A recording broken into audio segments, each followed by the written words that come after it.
കടൽമണൽ ഖനനത്തിനെതിരെ വിവിധ സംഘടനകൾ ആഹ്വാനം ചെയ്ത തീരദേശ ഹർത്താൽ പൂർണ്ണം.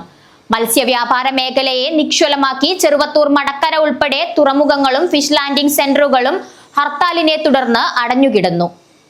24 മണിക്കൂർ തീരദേശ ഹർത്താലിൽ ജില്ലയിലെ മഞ്ചേശ്വരം മുതൽ ചെറുവത്തൂർ മടക്കര വരെയുള്ള തുറമുഖങ്ങളും ഫിഷ് ലാൻഡിംഗ് സെന്ററുകളും ഉൾപ്പെടെയാണ് നിശ്ചലമായത്. കാസർഗോഡ് ജില്ലയിൽ 15,000-ൽ പരം മത്സ്യത്തൊഴിലാളികളും 3,000-ഓളം ചെറുബോട്ടുകളും മത്സ്യബന്ധനയാനങ്ങളും ഉൾപ്പെടെ തൊഴിലുപേക്ഷിച്ച് ഹർത്താലിന്റെ ഭാഗമായി. തീരദേശ മേഖല നേരിടാൻ പോകുന്ന പ്രധാന വെല്ലുവിളിയായ കടൽമണൽ ഖനനത്തിനെതിരെ മത്സ്യമേഖലയിലുള്ളവർ മാത്രമല്ല, അനുബന്ധ മേഖലയിലുള്ളവരും ഹർത്താലിന്റെ ഭാഗമായി.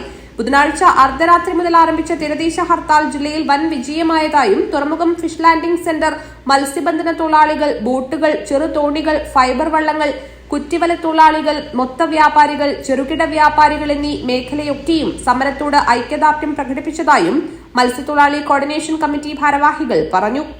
കേരളത്തിലാകമാനം സംയുക്തമായി കോർഡിനേഷൻ കമ്മിറ്റിയുടെ നേതൃത്വത്തിൽ മത്സ്യത്തൊഴിലാളികളെ തീരദേശ ഖനനവുമായി ബന്ധപ്പെട്ട് കടലിലെ ഖനനങ്ങളുമായി ബന്ധപ്പെട്ട് ബ്ലൂ എക്കണോമി നിയമത്തിൻ്റെ പരിധിയിൽ കൊണ്ടുവരാൻ ശ്രമിച്ചുകൊണ്ടിരിക്കുന്ന കേന്ദ്ര സർക്കാരിൻ്റെ കാടൻ നയത്തിനെതിരെ സംയുക്ത സമരസമിതി നടത്തിക്കൊണ്ടിരിക്കുന്ന തീരദേശ ഹർത്താൽ കാസർഗോഡ് ജില്ലയെ സംബന്ധിച്ചിടത്തോളം പരിപൂർണ വിജയമാണ്, 100% വിജയമാണ്. ചെളിയിൽ മുട്ടയിട്ട് വിരിഞ്ഞ് കൂടുതൽ മത്സ്യസമ്പത്തുണ്ടാകുന്ന ആ മേഖല പൂർണ്ണമായി തകരും. മണലെടുക്കുന്നതോടുകൂടി ചെളി താഴോട്ട് പോകും.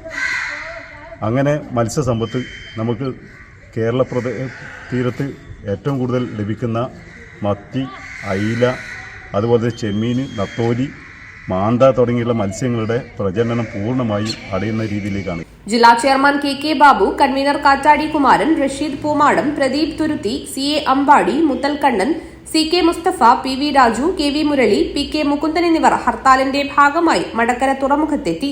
ഉറുമീസ് തൃക്കരിപ്പൂർ, ന്യൂസ് ബ്യൂറോ, തൃക്കരിപ്പൂർ.